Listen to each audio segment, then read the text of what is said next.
here's how it works. A person who is below 200 is someone who is moving against, who has to have an enemy, is someone who drains power, is always looking for energy from someone else, is trying to take it away from you. This is someone who needs to argue.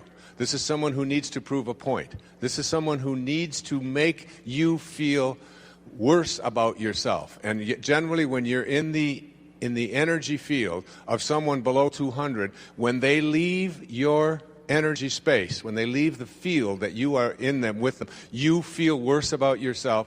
You feel drained for having been in their experience. You feel weakened, and you feel as if you need to get away from that because they are drainers of energy. They take, and they need to confront, and they need to have an argument. Now, the difference is that a person above 200, particularly in the 300 and 400 range, is a person who never drains, but instead is someone who supplies energy. And when you're in the energy field of someone like this, they make you feel better about yourself. You not only feel better about yourself, but for having been in the presence of that person, you feel energized rather than having been depleted of your energy. Do you see the difference? You feel as if you can do things. You feel as if there's nothing that can stop you. You feel as if you've been awakened. You feel as if everything is going to work. And you have a sense of faith and a sense of beauty and a sense of knowing that there's goodness in the world. But mostly you have a good feeling about yourself. And it's all because of being in the energy field of someone who calibrates to a higher frequency. They don't take, they give. They don't argue, they supply. They don't want from you, they offer you. People will say to me over and over and over again, I understand what you're saying. It makes a lot of sense. And I, of course, am operating at a much higher level than all of those people around me. And the people who really need to hear this message are not here today. They're back home watching a football game or whatever it is that they're doing. But they obviously wouldn't even come to this because I'm at such a much higher spiritual level. But I'm in the energy field of people who are always bringing me down. They're cruel. They're nasty, they're inconsiderate, they're not compassionate, they're vicious, they're hateful, they're any number of things that I don't want or can't tolerate in my life. And they bring me down. You've heard it, you've said it. They bring me down. My husband doesn't understand me. My boss doesn't get it. The people around me don't get it. It's a lousy, hateful world out there. There's a lot of people out there who are mean. There are a lot of people who are represented by those people that we quote call our enemies and so on. And I'm in that energy field and I can't help but being brought down. And I always ask myself, and I respond to that with imagine how Jesus would respond to such an observation. Like, I don't want to be over there with all of those thieves. You know, I can't go over there. I just can't be around them because they just bring me down. And you laugh because it's too absurd. Those prostitutes over there, they're just filthy. Those are just people that, they bring me down, so I stay away from them. I don't want to be around them. That wasn't his way. And I suggest to you that the reason that people with lower energies bring you down is not because it is them that are bringing you down, but it is because you join them in responding to them with the same energy that you despise. So if someone hates you, and you hate them for hating you, you have responded to force with a counterforce. Anything above 200 is power. It's empowerment. Anything below 200 is force. If you get angry at somebody for being angry at you, if you get upset with somebody who is upsetting, if you get hateful towards someone who is acting hateful towards you, in your thoughts or in your actions, that is what it is that is bringing you down. But if you learn something else, something that St. Francis taught us in this prayer of St. Francis, this prayer isn't just a Catholic prayer. The prayer of Francesco is an 800-year-old technology for spiritual problem solving. Indeed, there is a spiritual solution to every problem. I went through a couple of quotes. One was from Valerie Hunt's book, The Infinite Mind, which is the display quote for the 6th chapter of Spiritual Solution. She said, "But I do not believe that man can perceive his godlike qualities until his field reaches higher and higher vibrations and attains a greater degree of coherency.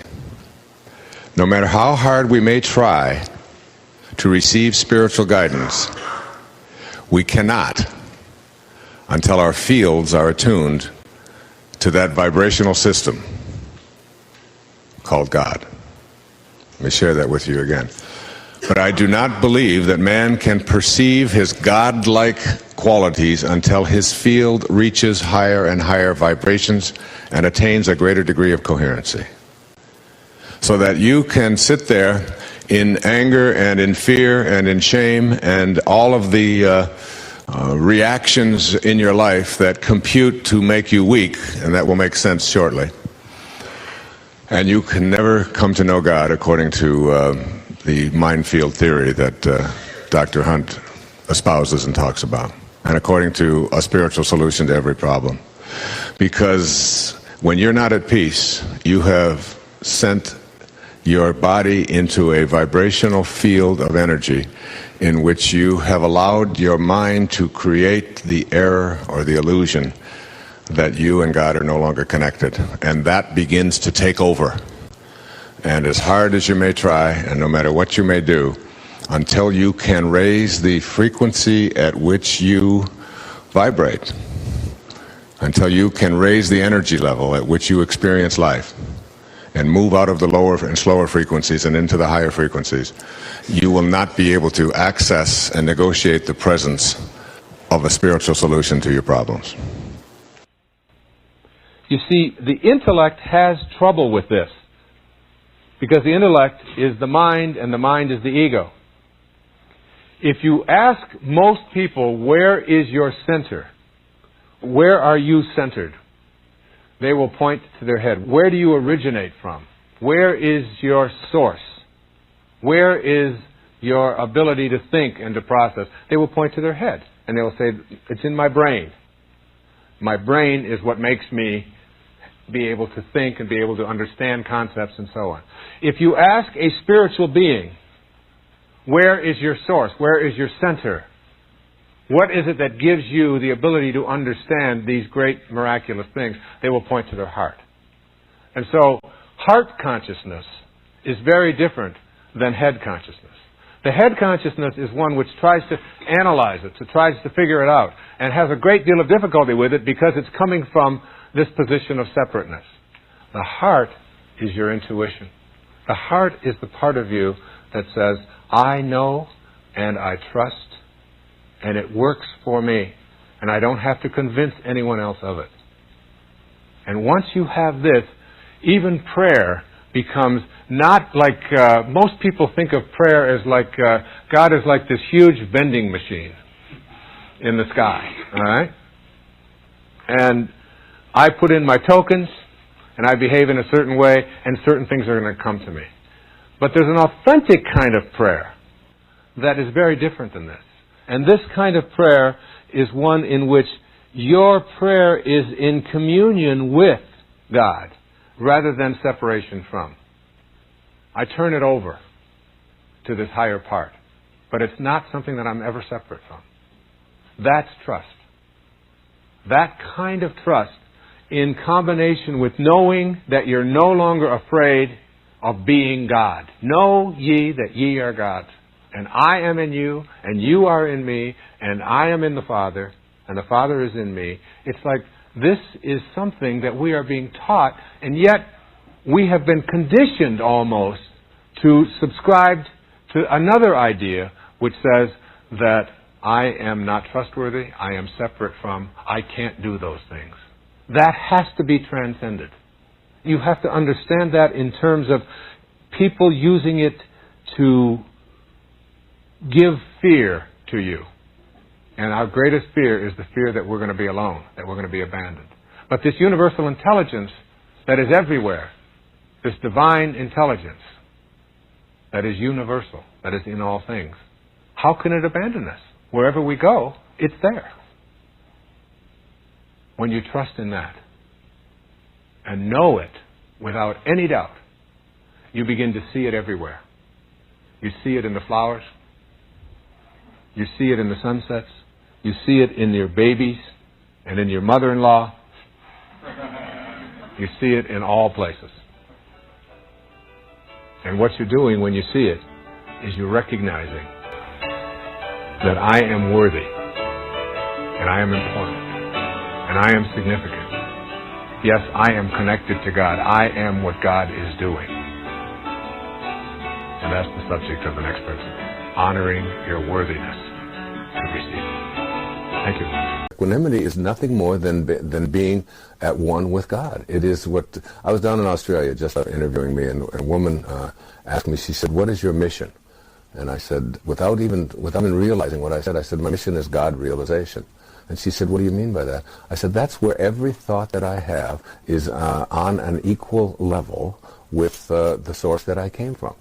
You see, there's a link between ourselves and this source. The problem is that the link is corroded. The link is dirty. It's got all kinds of ego identifiers in the way of it. All we have to do is figure out a way to cleanse that link. And the more you shed these layers of ego, that I am better than everybody else, I am what I do, I am my reputation, I am what others think of me, I am separate from everybody else. Once we get rid of all of these ego identifiers and remove them, what we do is we get to that place where we see God, we see love, we see peace in everything and everyone that we encounter. That's all it takes. That's what equanimity is. Well, the major difference between spirituality and religion is that religion is something that divides us, and spirituality is something that unites us. And anything that divides us weakens us. If I were to do a muscle test with you right now, ask you to think about a thought that excludes some and includes others. Just think of that thought, that I'm a man and you are a woman, or I am anything that divides me from you. And I do a muscle test, and I just put your arm down. You would find that when you think thoughts that divide us, you get weaker. And then if I were to ask you to just think of a thought that unites us, just think of yourself like the Native Americans used to say, that no tree has branches so foolish as to fight among themselves. Aren't we raised to believe that being religious has merit? Yeah, we're raised, but we're also raised to believe that we are what we do, and we are what we have, and we are what other people think of us. And the fact is that all of us know that we're just in temporary bodies, that these bodies are on their way to someplace else. But we're raised to believe that. We're also raised to believe that we're sitting here still, when in fact we're orbiting around the sun, we're turning on our axis, and we're hurling through space at hundreds of thousands of miles per hour. But yet we're taught all of these things, and to trust your senses and to trust what other people tell us. But there's a place within us, a deep, peaceful, loving, knowing place that know that who I am is not a human being here having a spiritual experience. It's the reverse, that who I really am is a spiritual being having a temporary human experience. That's who I am, and that's where you have to live. An elderly spiritual teacher whose name is Sai Baba, who lives in India, comes to you in your dreams. Right. Who is Sai Baba? Why does he come to you, and what does he tell you? I'm not sure why he comes to me. It just started happening several years ago. I started lecturing about this being, and this is someone who lives at God consciousness, who has what is said of Jesus, the gift of fish and loaves. So that the ability to manifest, for example, all of us have the ability to manifest something, but usually there's a time line between what we think about and what we create. Deepak Chopra and I put together a series of tapes one time, and we talked about the 4 ways to get strawberry ice cream. So the lowest way to get strawberry ice cream is to have a thought, gee, I'd really like to have some strawberry ice cream. And then you get up and go to the store and you go get your strawberry ice cream, and you have a thought, an invisible thing, and you got on your bicycle, you walked and you came back, and that's a miracle. But it's the second way to get strawberry ice cream is to have a thought and stay right where you are and tell your children to go get it. Okay, so that's like you're sitting there and they go get it for you. So that's the second way. The third way is to have a thought, gee, I'd really like to have some strawberry ice cream. And somebody walks by and says to you, excuse me, is this your strawberry ice cream? And when that happens, we call this synchronicity, and isn't that it is like this collaboration with fate? Isn't this an amazing thing? I was just thinking about strawberry ice cream, and everybody's had that experience.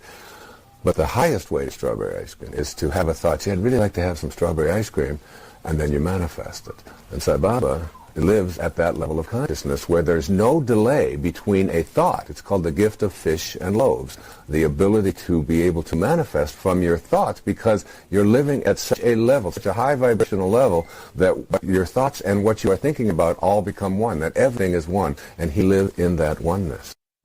If you call my cell phone, pick up the phone. I'm not going to give that number, but if you were to call this number, this is what you would get as a message from me. Hi, this is Wayne Dyer that you've reached, and I want to feel good. If your call is designed to do anything other than that, you have reached the wrong number, and I urge you to call Dr. Phil.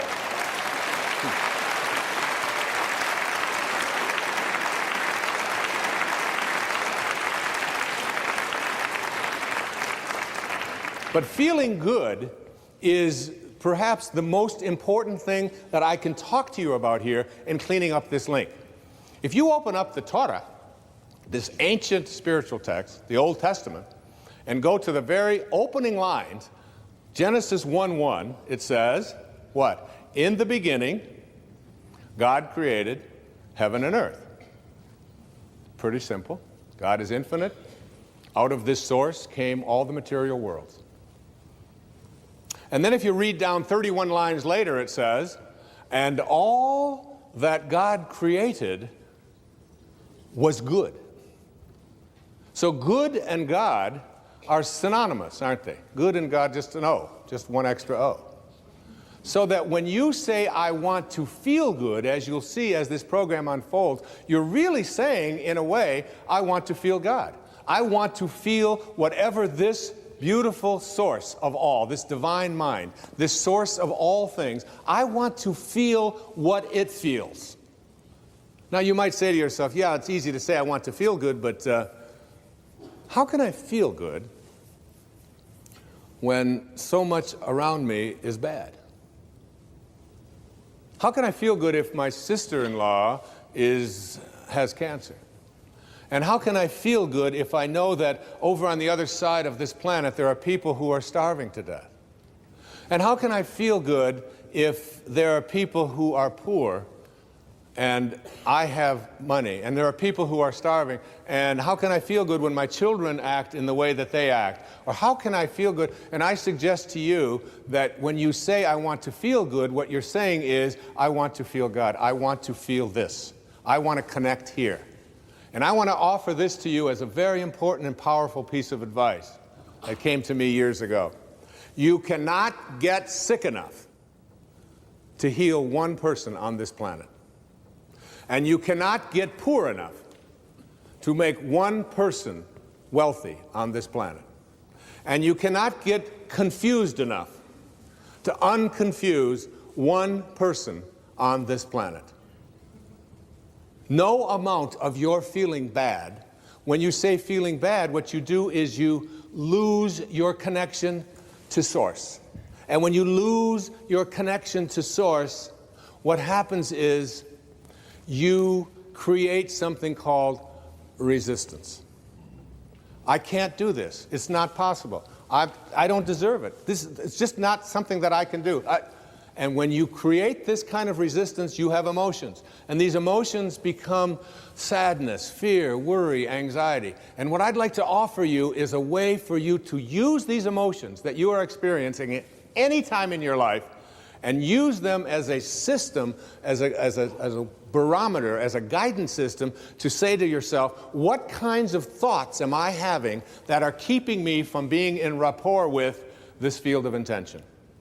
And at any moment that you're not feeling good, you are attracting exactly the opposite of what it is that you would like to attract into your life.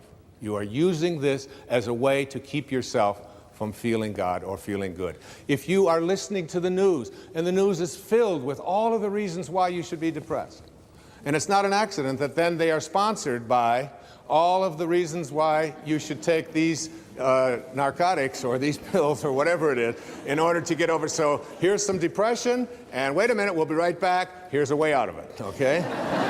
And every thought that you have that says I can't do it is resistance to connecting to Source. And every thought that you have that says it's never worked before, that's resistance to connecting to this Source, to what is being, what I call vibrating to Source energy, getting back to having your desires, what you want to create in vibrational harmony with this highest energy in the universe.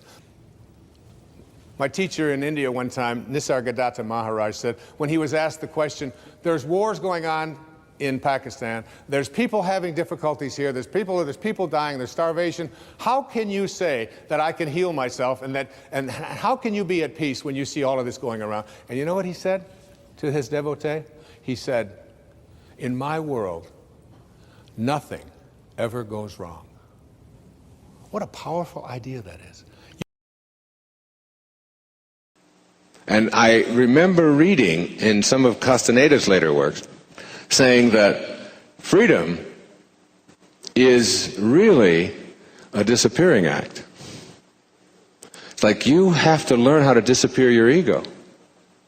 And the absolute lack of concern about yourself and how things affect you and how self-absorbed you are and how important you are and there need to be right all the time and all of that. This is all stuff that is part of a paradigm that we have been taught because we believe in this, ego, which stands for edging God out. Our ego is the part of us that is our false self. And I say that without qualification.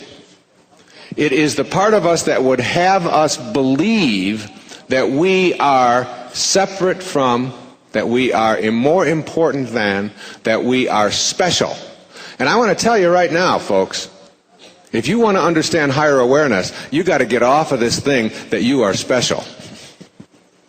You are not special in the eyes of God or anyone else. It implies, if you're special, that someone else is not, doesn't it? And if everyone is special, then we don't need a word like that, do we? To specify who is and who isn't. We are all divine creations, extensions of God. Every single one of us. No one better, no one more important, no one more advanced, no one prettier, no one more anything. And this whole idea that we have been carrying around with us about what it is that offends us and what it is that we find difficult to live with and how important it is for us to be right and to make other people wrong. All of this stuff is an absence of higher awareness. And you've got to somehow figure out a way to transcend it. And know and begin to believe in something that you can't see. Believe in something that you can't see. I wrote a story. I'm going to share just a part of it with you. It's a story that I open up this Your Sacred Self with. The story goes like this. Imagine this scene. Two babies are in utero, womb mates.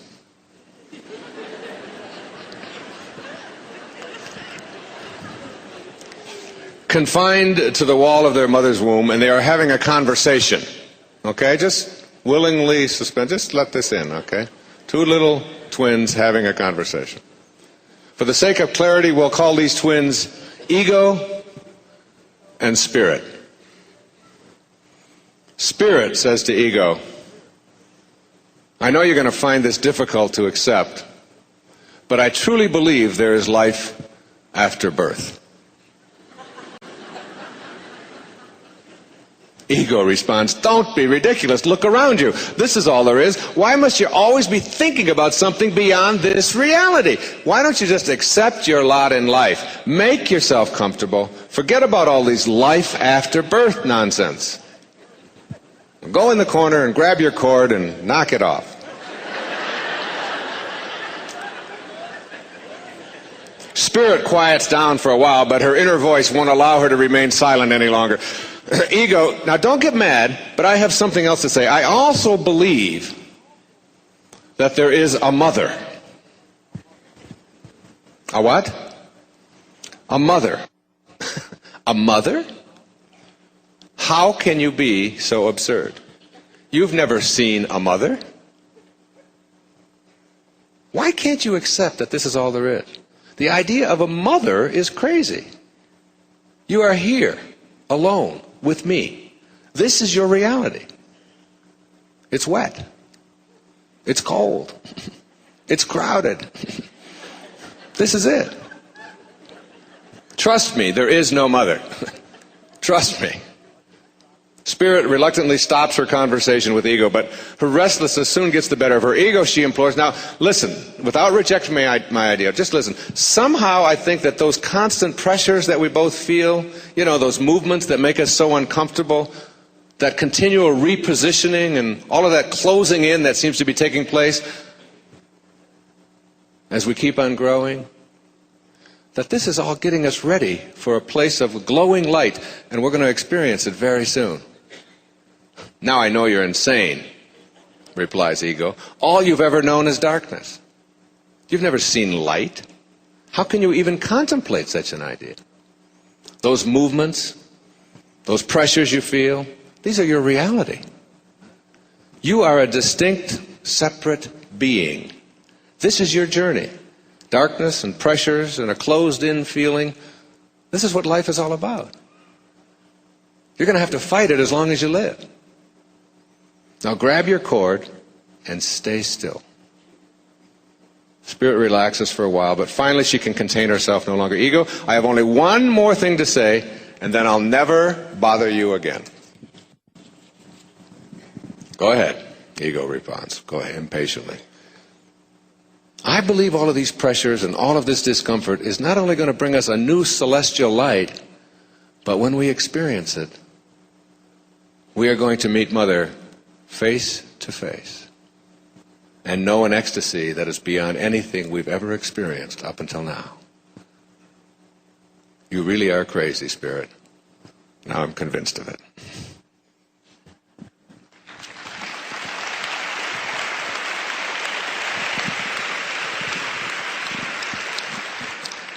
And so you see the metaphor, don't you? I don't even have to explain it.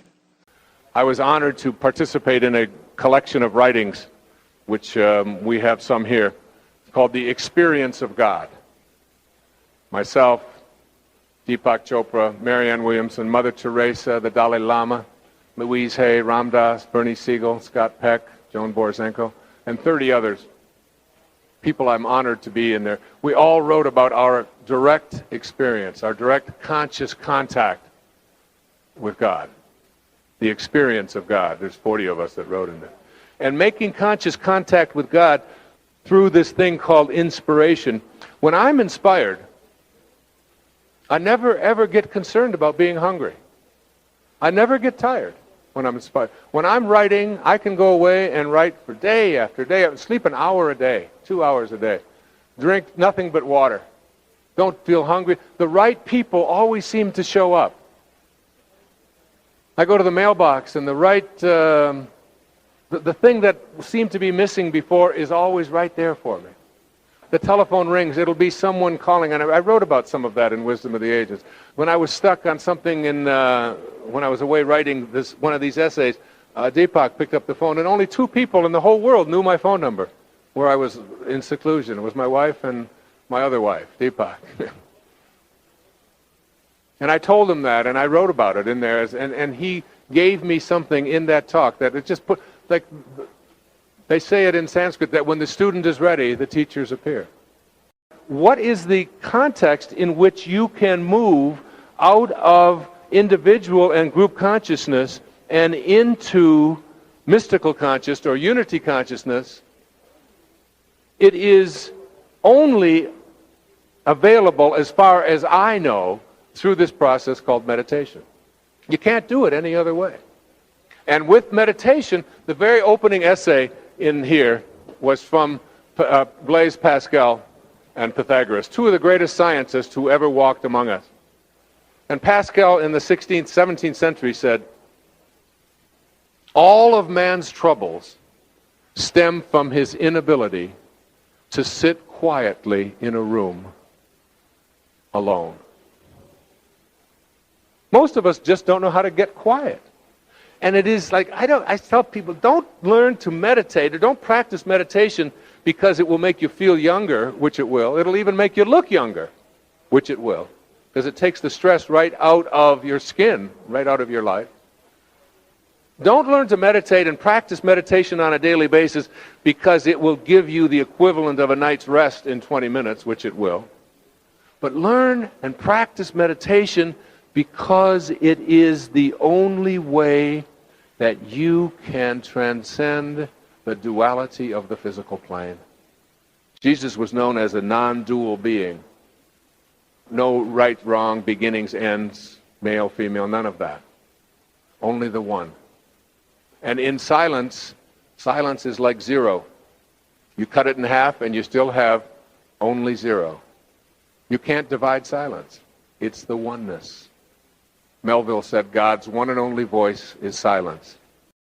And it's really just closing my eyes and creating like a pastel field. And my mind can create any color that I want, which is just so astounding. You think you need your eyes to create it, and you don't at all. And I create that field. In my mind, I put a barrier around that field, and I won't let anything into it. And any thought that tries to penetrate that barrier sort of bounces back.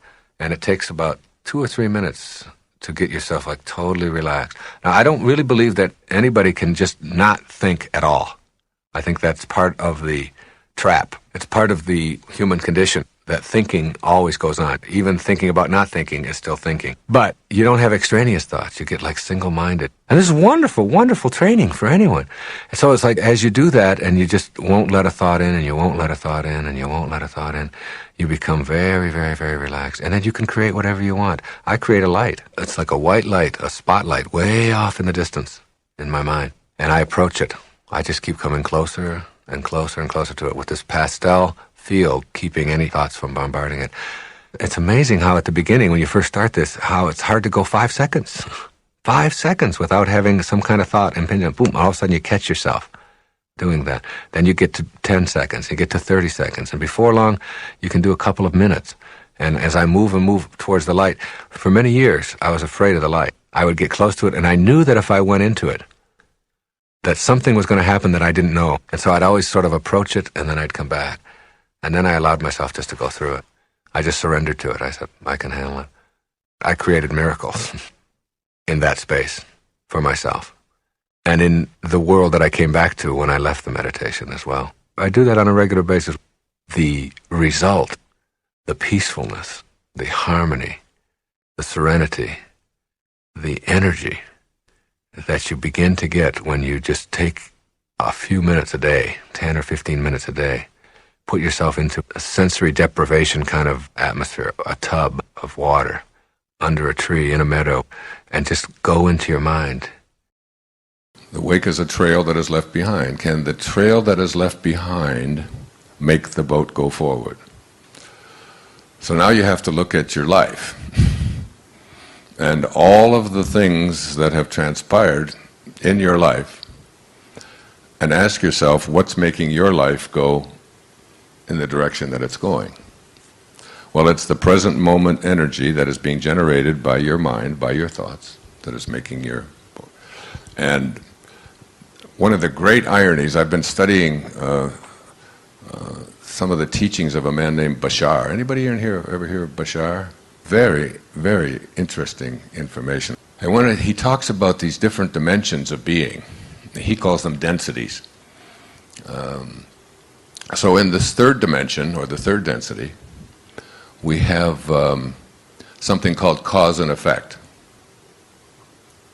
So you do this, and it creates this, okay? And we have a tendency to believe that when I do this, it makes this happen.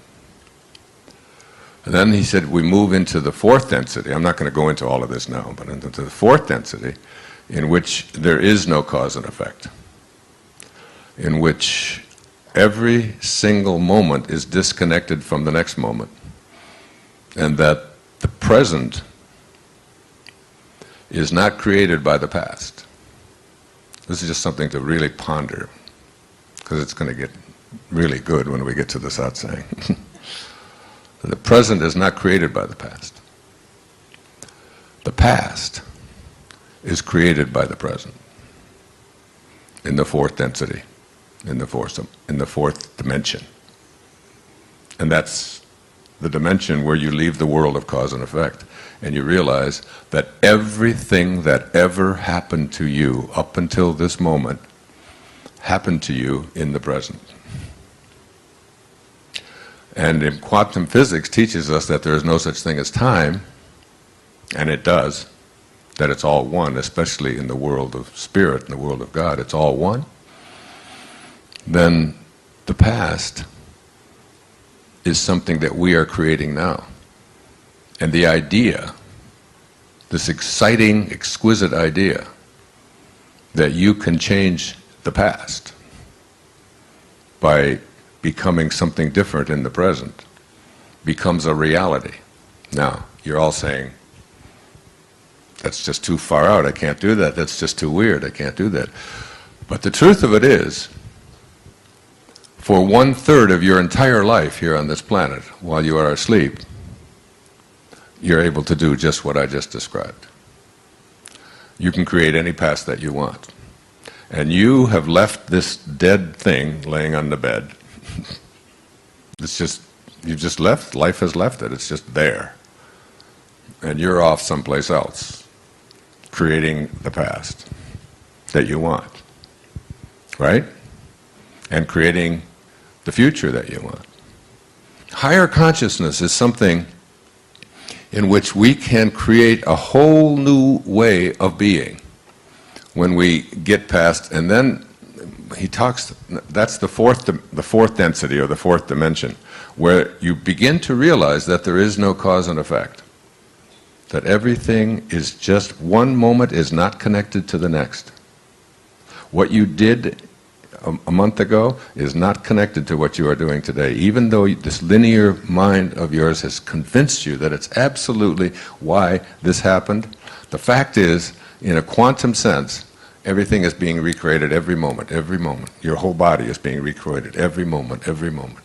And now this may not seem like an important thing for you to know, but when you get a hold of this idea, it's like one of the elements that you need in order to reach a higher level of consciousness is you've got to give up your personal history. You've just got to give it up. I have a quote over here from Castaneda.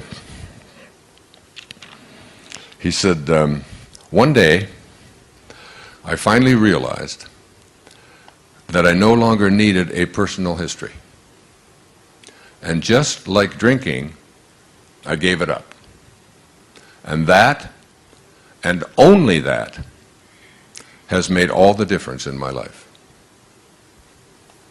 If you can just give up this idea that what happened to you in the past is why you are the way you are, it's akin to saying that the thing that is moving this ship is the wake, which is nothing more than a trail that is left behind. And you can change that wake, which we don't think we can do. But remember, for 1/3 of your life, you're able to do it. And to me, higher consciousness is what Thoreau said, it's becoming a waking dreamer. It's what an alchemist is. Someone who can, an alchemist isn't someone who takes something that is bad and throws it out and then brings something good in. An alchemist is someone who takes something that is bad, like lead, and turns it into gold. It's what St. Francis said when where there is hatred, let me bring love. Where there is darkness, let me bring light. In other words, become an alchemist. Change, being able to change what is into that which is aligned with your source of being. Rumi said, this ancient Persian poet, brilliant, beautiful poet, he said, sell your cleverness and purchase bewilderment. It feels like bewilderment. It feels like awe. It feels like, even as I think about it now, I can feel myself tearing up behind my eyes, because only I know what is going on behind my eyeballs. It feels like so glorious and so sweet and so trusting, so knowing. You know, there's just this powerful knowing that you're not alone. There's this, you know, that it's like there's a safety, there's a sense of that you're not alone. I had this great experience years ago. There's a friend of mine, he's on KTAR radio station in Phoenix. His name's Pat McMahon, Irish Catholic guy. And Mother Teresa is to be his guest, right, on the same day that I'm his guest. So we're in the studio, you know, and Mother Teresa comes in. Now she's about 4'10", maybe weighs 80 pounds. And she's there to talk about a homeless shelter that she slept in the night before, to tell the people of Phoenix about this homeless shelter. And I'm there to talk about a book that I don't know which one it was. It was 10, 15 years ago. So Pat tells Mother Teresa, is there anything that I can do for you? And you can imagine the bewilderment and the awe that this is an Irish Catholic guy from, living in Phoenix, and Mother Teresa, a saint, is coming there, and he's just bewildered. He's beyond bewildered. He just doesn't know what to do with himself. He's just so honored. And he says, is there anything I can do for you? Is there anything I can do? And she said, no. She said, I just came here to talk about the homeless shelter. He said, but Mother Teresa, he said, we have a 50,000 watt clear channel station that goes in every direction. And it's like he's got his ego involved. Like we can help you to raise a lot of money for your work and your mission in Calcutta. And she said, no, I'm not interested in raising money or your radio station getting a. She said, I just want to talk about the homeless shelter. That's all. And he's exasperated. And finally, he's down on his knees, really. And finally, she says, "Stand up." She said, "You seem so serious." She said, "There is one thing that you can do." And he just stood up and he said, "Well, what is it? I'd do anything." She said, "Well, tomorrow morning," she said, "get up at 4 a.m." And she said, "And go out onto the streets of Phoenix and find someone who's living there, who believes that he's alone, and convince him that he's not. That's what you can do." And behind the feeling we're talking about here is this feeling of aloneness for so many people who are lost in the world, that I don't have like a connection to something greater than myself. I've come to believe that who I am is what I do, and what I have, and what other people think about me, and who I am is separate from everybody else, and who I am is separate even from what I'd like to attract into my life, that I'm separate from all the things that are missing, and I'm separate even from God, and that there's a place within me that knows that I'm not separate from any of that, that if there's no place that God is not, or that source is not, or the energy that provides, that is always giving and always creating is not, if there's no place that it is not, then it has to be in me. I know that. And if there's no place that is not, and it has to be in me, it has to be also in everything that is missing in my life, or that I think is missing. It's there too. So that in some mysterious, invisible way, I'm already connected to everything that's missing in my life through something called spirit. And when I recognized that I'm not here as this human being having a spiritual experience, when you recognize that your essence is that you are a spiritual being having a human experience, not the other way around, when you really get that, I mean, not that you can say it and it's clever, but when you know that who you are is this essence, you don't see, there's no other, there's no them. There's nothing outside of you. You're connected to everyone and everything. As the Native Americans would say, that no tree has branches so foolish as to fight among themselves. how can you surrender and let go and become detached from the outcome and the stuff that you seek after in your life? How can you do that and still have the things that you want come into your life? How does that paradox work?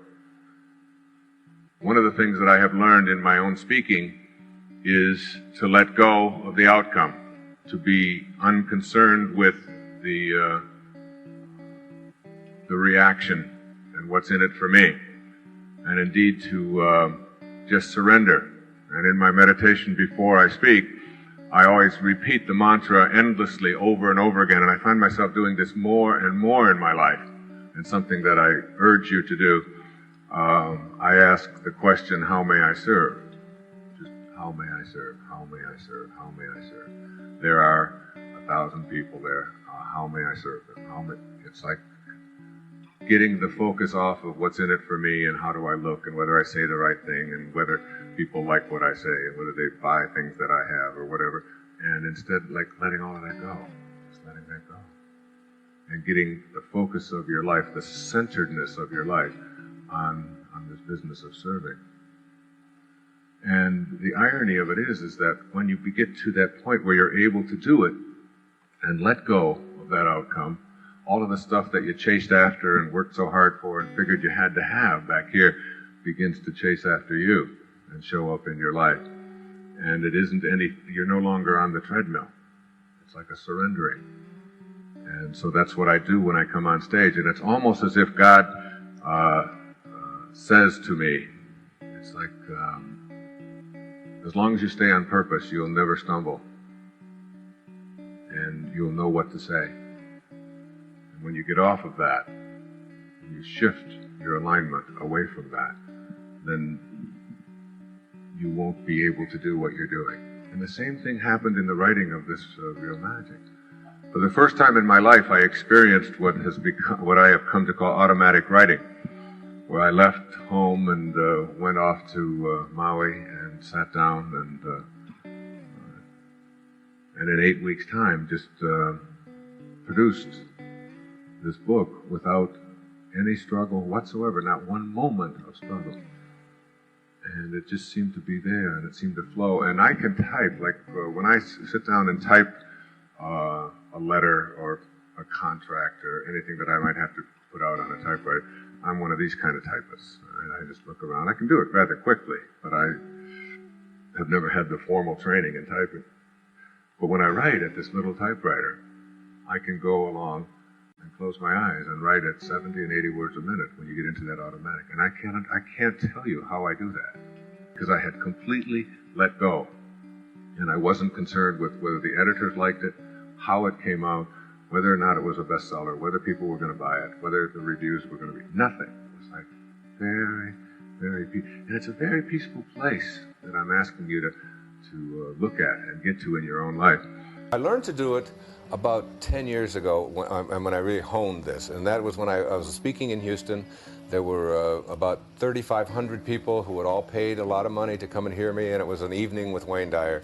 And I had all my notes all arranged in exactly the way I wanted to, and everything was just exactly perfect. I was backstage doing the pacing that you do before you go on, and the meditating and the breathing, and just getting yourself relaxed and your sort of divine guidance that you're seeking. And I realized that I didn't have my notes. They were gone. Yes. And they were back in the hotel room, which was 30 minutes away, and I was going on in 10 minutes. So I walked out on stage without any notes for the first time, and I surrendered. In that 10-minute period of time, I just said, all right, you know what you're doing, and you know how to do it, and you're good at this, and you're here for a reason, and there are 3,501 people in this room, and you're the one who's speaking, and 3,500 have paid to come and hear you. There must be a reason for that, and so get on purpose, get off of your outcome, get off of how well you do, get off of how much money you're being paid, get off of all of that, and get on to what are you here for? Yeah. And you're here to improve the quality of life for somebody else. That's all you can do. When you leave this planet, the measure of your life won't be in what you accumulated. It will be in what you gave. Since you can't get anything anyway, it's in giving. So I surrendered, and that was the beginning for me of surrendering. I've never used notes since in my life. It's not that I'm not prepared. I meditate before, and I know what I want to do. See, what you have to learn is that I read a wonderful line when I was down in Australia by an actress who was talking, and she concluded it with, she said, if you want to make God laugh, tell her your plans.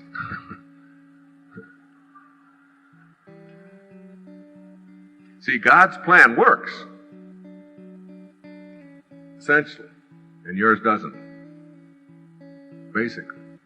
It's like becoming a spiritual being really means shifting away from your plans and allowing yourself into this divine perfection.